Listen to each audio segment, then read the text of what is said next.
നമസ്കാരം, ഞാൻ ഡോക്ടർ നിത വർഗീസ്. ഇന്ന് എല്ലാ പ്രായക്കാരെയും ഒരുപോലെ അലട്ടുന്ന, പ്രത്യേകിച്ച് കുട്ടികളെയും സ്ത്രീകളെയും അലട്ടുന്ന ഒരു പ്രധാന പ്രശ്നമാണ് അനീമിയ അഥവാ വിളർച്ച. അപ്പോൾ അനീമിയ എന്നാൽ എന്താണ്, എന്തുകൊണ്ടാണ് അനീമിയ ഉണ്ടാകുന്നത്, ആരിലെല്ലാം വരാം, എന്തെല്ലാമാണ് അനീമിയ അഥവാ വിളർച്ചയുടെ ലക്ഷണങ്ങൾ, എന്തൊക്കെ മുൻവിധികൾ എടുത്താൽ നമുക്കത് ഒഴിവാക്കാൻ സാധിക്കും, അതുപോലെ ഏതെല്ലാം ഭക്ഷണങ്ങളാണ് നമ്മൾ അനീമിയ അഥവാ രക്തക്കുറവ് പരിഹരിക്കാനായിട്ട് കഴിക്കേണ്ടത് എന്നതിനെക്കുറിച്ചെല്ലാമാണ് ഈ വീഡിയോയിൽ പറയുന്നത്. അനീമിയ അഥവാ വിളർച്ച എന്നാൽ എന്താണ് എന്ന് നോക്കാം. നമ്മുടെ രക്തത്തിൽ ഹീമോഗ്ലോബിൻ്റെ അളവ് കുറയുന്ന അവസ്ഥയാണ് അനീമിയ അഥവാ വിളർച്ച. നമ്മുടെ രക്തത്തിൽ ഹീമോഗ്ലോബിൻ്റെ അളവ് 12 ഗ്രാം പെർ ഡെസിലിറ്ററിൽ കുറവാണെങ്കിൽ നമുക്ക് രക്തക്കുറവുണ്ട് അല്ലെങ്കിൽ നാം അനീമിക്കാണ് എന്ന് പറയും. അതുപോലെ ഇന്ത്യയിലെ കണക്ക് പ്രകാരം കുട്ടികളിൽ 68.4%, അതുപോലെ സ്ത്രീകളിൽ 66.4% ആളുകളും ഈ അനീമിയ അതായത് വിളർച്ച മൂലം പ്രശ്നങ്ങൾ നേരിടുന്നുണ്ട് എന്നാണ്. അപ്പോൾ നമുക്ക് എങ്ങനെ ഇത് പരിഹരിക്കാം എന്നും നോക്കാം. നമുക്ക് എല്ലാവർക്കും അറിയാം, നമ്മുടെ ശരീരത്തിലെ എല്ലാ കോശങ്ങൾക്കും ഓക്സിജൻ എത്തിക്കുന്നത് നമ്മുടെ രക്തത്തിലെ ഹീമോഗ്ലോബിനാണ്. അപ്പോൾ ഹീമോഗ്ലോബിൻ്റെ അളവ് കുറയുന്നതോടുകൂടി നമ്മുടെ രക്തത്തിൽ ഓക്സിജൻ വഹിക്കുന്നതിനുള്ള ക്ഷമതയും കുറയുന്നു. തൽഫലമായിട്ട് ഒരുപാട് ലക്ഷണങ്ങൾ നമുക്ക് അനുഭവപ്പെടും. അപ്പോൾ എന്തെല്ലാമാണ് രക്തക്കുറവ് മൂലമുണ്ടാകുന്ന അല്ലെങ്കിൽ വിളർച്ച മൂലം ഉണ്ടാകുന്ന ലക്ഷണങ്ങൾ എന്ന് നോക്കാം. ഒന്നാമതായിട്ട് തന്നെ നല്ല ക്ഷീണവും തളർച്ചയും അനുഭവപ്പെടും. അതുപോലെ ഒരു ബലക്കുറവും അല്ലെങ്കിൽ ശക്തിക്കുറവും ഇതൊക്കെ അനുഭവപ്പെടുന്നത് അനീമിക് ആണ് എന്നതിനുള്ള ലക്ഷണങ്ങളാണ്. അതുപോലെ നമുക്ക് പിന്നെയുള്ളത് നെഞ്ചിടിപ്പ്, അതുപോലെ നന്നായിട്ട് കിതയ്ക്കുക, ചെറിയ ജോലികൾ ചെയ്താൽ വരെ നന്നായി കിതപ്പ് അനുഭവപ്പെടുക, ഇതെല്ലാം അനീമിയയുടെ ലക്ഷണങ്ങളാണ്. അതുപോലെ നമുക്ക് ഭക്ഷ്യയോഗ്യമല്ലാത്ത ആഹാര സാധനങ്ങളോടൊക്കെ കൊതി തോന്നുക, എക്സാമ്പിൾ പറഞ്ഞാൽ അരി തിന്നാൻ തോന്നുക, അതുപോലെ മണ്ണ് ഒക്കെ തിന്നാൻ തോന്നുന്ന കുട്ടികളിലാണെങ്കിൽ ഒക്കെ തോന്നുന്ന ഇത് ഈ അനീമിക് ആണ് എന്നതിനുള്ള ലക്ഷണങ്ങളാണ്. അതുപോലെ തലചുറ്റലും തലകറക്കവും വളരെ പ്രധാനപ്പെട്ട ഒരു ലക്ഷണമാണ്. നമ്മൾ ഇരുന്ന സ്ഥലത്ത് നിന്ന് എഴുന്നേൽക്കുമ്പോൾ പെട്ടെന്ന് ഒരു തലചുറ്റൽ അല്ലെങ്കിൽ ഒരു തലകറക്കം അനുഭവപ്പെടുന്നുണ്ടെങ്കിൽ അത് രക്തക്കുറവിൻ്റെ ലക്ഷണമാണ്. അതുപോലെ സ്പൂൺ ആകൃതിയിലുള്ള നഖങ്ങൾ അല്ലെങ്കിൽ പൊട്ടിപ്പോകുന്ന നഖങ്ങളും രക്തക്കുറവിൻ്റെ ലക്ഷണങ്ങളാണ്. അതുപോലെ കുട്ടികളിലാണെങ്കിൽ വിശപ്പില്ലായ്മ, ആഹാരം കഴിക്കാനൊക്കെ ഒരു മടി, ഇതെല്ലാം.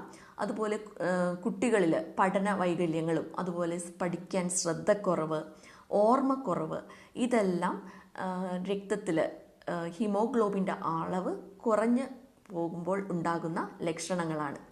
അമിതമായിട്ട് രക്തക്കുറവുണ്ടെങ്കിൽ കാണപ്പെടുന്ന ലക്ഷണങ്ങളാണ് അമിതമായിട്ടുള്ള മുടികൊഴിച്ചിൽ, അതുപോലെ തന്നെ ദേഷ്യം, നിയന്ത്രിക്കാനാകാത്ത കരച്ചിൽ, അതുപോലെ വിഷാദം, ഇതുപോലെ മാനസിക അസ്വസ്ഥതകളും ഈ രക്തക്കുറവ് മൂലം ഉണ്ടാകുന്നത് കണ്ടിട്ടുണ്ട്.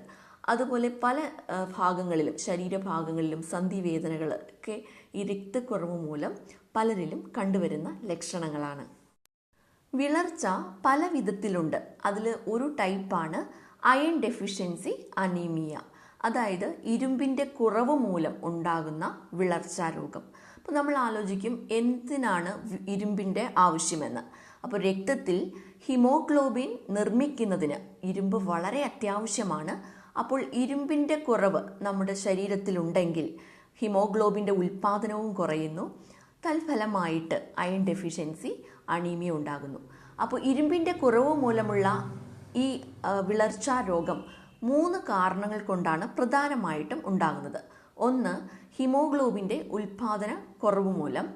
രണ്ടാമതായിട്ട് നമ്മുടെ രക്തനഷ്ടം വരുന്നത് മൂലം, പലതരത്തിലുള്ള അവസ്ഥകൾ മൂലം രക്തം കൂടുതലായിട്ട് നമ്മളിൽ നിന്ന് നഷ്ടപ്പെടുകയാണെങ്കിൽ ഈ അയൺ ഡെഫിഷ്യൻസി അനീമിയ ഉണ്ടാകും. മൂന്നാമതായിട്ട് നമ്മുടെ ശരീരത്തിന് ഇരുമ്പിൻ്റെ ആവശ്യം കൂടുതലായിട്ട് വേണ്ട അവസ്ഥകളുണ്ട്. എക്സാമ്പിൾ പറഞ്ഞാൽ ഗർഭിണികളിൽ, അതുപോലെ മുലയൂട്ടുന്ന അമ്മമാരിൽ, കൗമാരപ്രായക്കാരായ കുട്ടികളിൽ അവരിലൊക്കെ വളർച്ച വളരെ വേഗത്തിൽ ശരീര വളർച്ച നടക്കുന്ന അവസ്ഥയാണ്.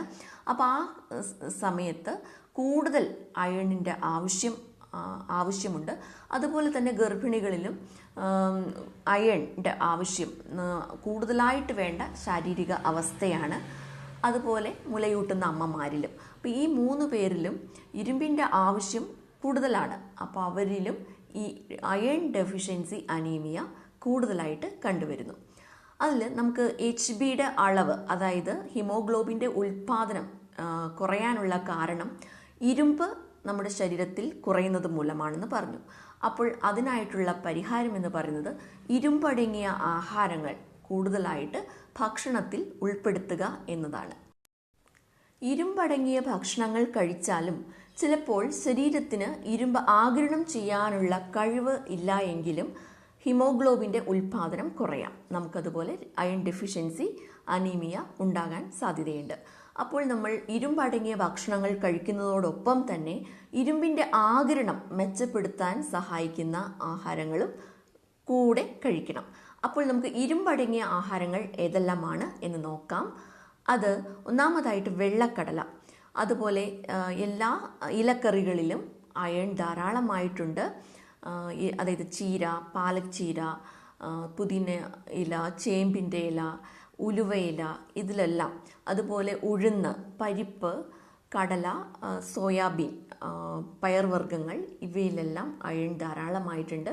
അതുപോലെ ഡ്രൈ ഫ്രൂട്ട്സിലും അതുപോലെ മീറ്റ് പ്രോഡക്ട്സിലുമൊക്കെ, ആട്ടിറച്ചിലൊക്കെ ധാരാളമായിട്ട് അയണുണ്ട്. ഇനി ഈ അയണിൻ്റെ ആഗിരണം മെച്ചപ്പെടുത്താൻ സഹായിക്കുന്ന കാര്യങ്ങളാണ് ഫോളിക് ആസിഡ് അല്ലെങ്കിൽ ഫോളേറ്റ് അടങ്ങിയ ആഹാരങ്ങൾ, അതുപോലെ വൈറ്റമിൻ B12 അടങ്ങിയ ആഹാരങ്ങൾ, അതുപോലെ വൈറ്റമിൻ C അടങ്ങിയ ആഹാരങ്ങൾ. ഈ 3ഉം ഇരുമ്പടങ്ങിയ ഭക്ഷണത്തോടൊപ്പം നമ്മൾ കൂടെ കഴിക്കുകയാണെങ്കിൽ ഇരുമ്പിൻ്റെ ആഗിരണം മെച്ചപ്പെടുത്താൻ വളരെ സഹായിക്കുന്നവയാണ്. അപ്പോൾ ഫോളിക് ആസിഡ് അല്ലെങ്കിൽ ഫോളേറ്റ് കൂടുതലായിട്ട് അടങ്ങിയിട്ടുള്ളത് ഡാർക്ക് ഗ്രീൻ ലീഫി വെജിറ്റബിൾസിലാണ്, എന്നാലും ഇലക്കറികളിലാണ് കൂടുതലായിട്ട് ഫോളിക് ആസിഡ് അടങ്ങിയിട്ടുള്ളത്. അപ്പോൾ നമ്മൾ അയൺ കിട്ടുന്ന അതുപോലെ ചീര, അതുപോലെ പാലക് ചീര, ഇവയിലെല്ലാം ഫോളിക് ആസിഡും ഉണ്ട്. അപ്പോൾ അത് കഴിക്കുക. അതുപോലെ വൈറ്റമിൻ B12 കൂടുതലായിട്ട് അടങ്ങിയിരിക്കുന്നത് പാലിലും പാലുൽപ്പന്നങ്ങളിലും കൂടുതലായിട്ടുണ്ട്. അപ്പോൾ അവയും കൂട്ടി കഴിക്കുക. അതുപോലെ വൈറ്റമിൻ C ധാരാളമായിട്ട് അടങ്ങിയിട്ടുള്ളത് സിട്രസ് ഫ്രൂട്ട്സ്, അതായത് നാരങ്ങ, ഓറഞ്ച് മുതലായ കാര്യങ്ങളിലൊക്കെ വൈറ്റമിൻ C ധാരാളമായിട്ട്. അതുപോലെ നെല്ലിക്ക, മുരിങ്ങയില, ക്യാബേജ്, ടൊമാറ്റോ, ഇതിലെല്ലാം വൈറ്റമിൻ C ധാരാളമായിട്ട് അടങ്ങിയിട്ടുണ്ട്. അതുപോലെ മുളപ്പിച്ച ധാന്യങ്ങളും കഴിക്കുന്നത് ഇരുമ്പിൻ്റെ ആഗിരണം മെച്ചപ്പെടുത്താൻ സഹായിക്കുന്നവയാണ്. അതുപോലെ ഇരുമ്പിൻ്റെ ആഗിരണം തടസ്സപ്പെടുത്തുന്ന കുറച്ച് ആഹാരങ്ങളുണ്ട്. അതേതെല്ലാമാണെന്ന് വെച്ചാൽ ചായ, കാപ്പി, കൊക്കോ, അതുപോലെ പാലിലും പാലുൽപ്പന്നങ്ങളിലുമുള്ള കാൽസ്യം, ഇവയെല്ലാം ഇരുമ്പിൻ്റെ ആഗിരണം തടസ്സപ്പെടുത്തുന്നവയാണ്. ഇനി നമുക്ക് ഈ രക്തക്കുറവ് ഉണ്ടാകുന്നത്, അയൺ ഡെഫിഷ്യൻസി മൂലമുണ്ടാകുന്ന രക്തക്കുറവ് രക്തനഷ്ടം മൂലം ഉണ്ടാകുന്നു എന്ന് നമ്മൾ പറഞ്ഞു. ഒരു കാരണം, അതിന് പല കാരണങ്ങളുണ്ട്. അമിതമായിട്ടുള്ള രക്തസ്രാവം മൂലം ആണ് ഈ രക്തനഷ്ടം ഉണ്ടാവുക. ഒന്നല്ലെങ്കിൽ അമിതമായിട്ടുള്ള ആർത്തവ ക്രമക്കേടുകൾ, സ്ത്രീകളിലാണെങ്കിൽ ഫൈബ്രോയിഡ്സ് ഉള്ളവരിൽ, അതുപോലെ എൻഡോമെട്രിയോസിസ് എന്ന അസുഖമൊക്കെ ഉള്ളവരിൽ ധാരാളമായിട്ട് രക്തസ്രാവം ഉണ്ടാകുന്നു. അങ്ങനെയുള്ളവരിലും ഈ അയൺ ഡെഫിഷ്യൻസി അനീമിയ കണ്ടുവരുന്നു. അതുപോലെ അർശസ്, അൾസർ രോഗമുള്ളവരിലും ഒക്കെ ഈ അയൺ ഡെഫിഷ്യൻസി അനീമിയ പൊതുവായിട്ട് തന്നെ കാണാം. അതുപോലെയുള്ളതാണ് ആക്സിഡൻറ്റ് പറ്റുക, കൂടുതലായിട്ട് രക്തം നഷ്ടപ്പെടുക, അങ്ങനെയുള്ളവരിലും ഈ വിളർച്ച രോഗം കാണുന്നു. അതുപോലെ കുട്ടികളിൽ പ്രധാനമായിട്ടും കണ്ടുവരുന്ന ഈ അനീമിയ, അയൺ ഡെഫിഷ്യൻസി അനീമിയയ്ക്ക് പ്രധാന കാരണം കൃമിയാണ്. അപ്പോൾ വിരയിളക്കുക എന്നതാണ് ഇതിൻ്റെ പ്രധാന ചികിത്സ. അപ്പോൾ കുട്ടികൾ വ്യക്തി ശുചിത്വം അവരെ കൃത്യമായിട്ട് പഠിപ്പിക്കുക. മണ്ണിലൊക്കെ കൂടുതലായി കളിക്കുന്നത് മൂലവും ഒക്കെ, കൈകൾ നന്നായിട്ട് കഴുകാത്തത് മൂലമൊക്കെ കൃമിയുടെ അസ്വസ്ഥതകൾ ഉണ്ടാകാം. അപ്പോൾ വിരയിളക്കുക എന്നുള്ളതാണ് ഇതിനുള്ള ചികിത്സ. അപ്പോൾ കൃമി കൂടുതലായിട്ടുള്ളവരിൽ ഒഴിവാക്കേണ്ട ഭക്ഷണങ്ങൾ ഏതെല്ലാമാണ് എന്ന് നോക്കാം. പാലും പാലുൽപ്പന്നങ്ങളും അതുപോലെ ഇലക്കറികൾ, ശർക്കര തുടങ്ങിയ കാര്യങ്ങൾ ഒഴിവാക്കുകയാണെങ്കിൽ ഈ കൃമി പെരുകുന്നതിനും ഉള്ള സാഹചര്യം നമുക്ക് ഒഴിവാക്കാൻ സാധിക്കും. ഇരുമ്പടങ്ങിയ ആഹാരങ്ങൾ കഴിച്ചാലും വിളർച്ച മാറാത്തവരുണ്ട്. എന്താണ് അതിൻ്റെ കാരണം എന്ന് നിങ്ങൾ ചിന്തിച്ചിട്ടുണ്ടോ? ആയുർവേദത്തിൽ അഗ്നിയാണ് ഏറ്റവും പ്രധാനം എന്ന് പറയും. അതായത് ഡൈജസ്റ്റീവ് ഫയർ, എല്ലാം ദഹിക്കാനുള്ള കഴിവ്. അപ്പോൾ ദഹന പചന വ്യവസ്ഥയിലെ അപാകതകൾ മൂലം ശരിയായ രീതിയിൽ ശരീരത്തിന് പോഷണം നടക്കാതെ വരുന്നു. അതുമൂലമായിട്ട് വിളർച്ച ഉണ്ടാകുന്നു.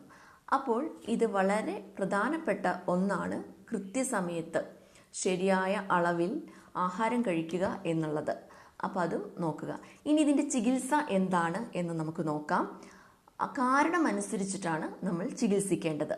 ആദ്യമേ തന്നെ പോഷകങ്ങൾ അടങ്ങിയ ആഹാരം കഴിക്കുന്നുണ്ടോ എന്ന് ഉറപ്പുവരുത്തുക.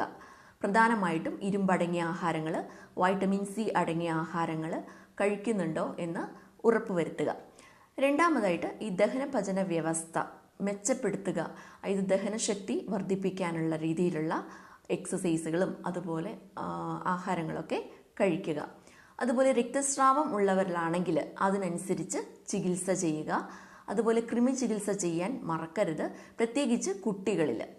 അപ്പോൾ ഇതെല്ലാം കാര്യങ്ങൾ ശ്രദ്ധിച്ചാൽ നമുക്ക് ഈ രക്തക്കുറവ് മാറ്റിയെടുക്കാൻ സാധിക്കും.